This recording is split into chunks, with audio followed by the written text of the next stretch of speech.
Tonight we have Mr. Taylor and Mr. Hall. And Mr. Taylor, I believe you're up first. Thank you, Chris.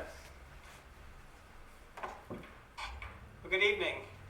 This evening I want to talk to you about the State School Board meeting. I attended it.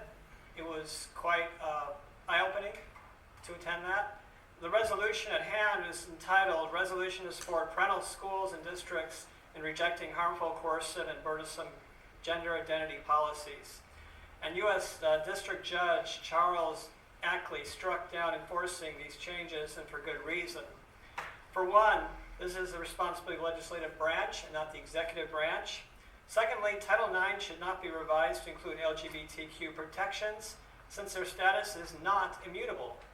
Have met several that thought they were LGBT but are no longer. Now, secondly, much of what I have to share with you tonight is found in a book called Irreversible Damage by Abigail Shrier. I started reading this book to educate myself on the topic. This is a must-read if you really want to know more about this topic, and I've actually got copies of the book for you because I was so moved by what I learned from it. One takeaway from the book is research by Kenneth Zucker, who states, some children latch onto gender dysphoria as a way of coping with trauma and other distresses. A therapist needs to question the patient's understanding of gender in order to determine why the patient might have a fixation on the source of their problem, and observed that in many cases in which children have not been socially transitioned by their parents, she found that 88% outgrew this dysphoria. Now here's some of the dangers of this policy.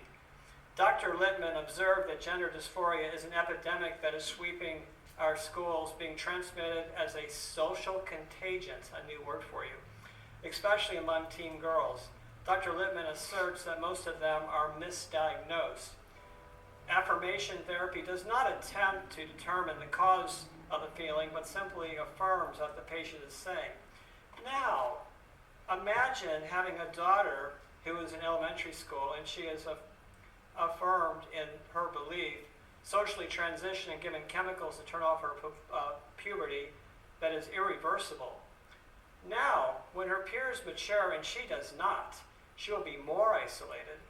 If she had not gone down that road, she would have likely outgrew this dysphoria. 30 seconds. Okay, transgender men can invade women's private spaces and crush them athletically.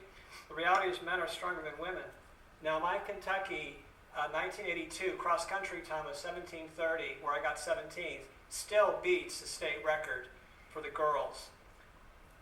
Now, Title IX protections extend LGBTQ trumps parental rights. Think about that. This trumps parental rights. That sets up the situations where districts and parents and children are at odds.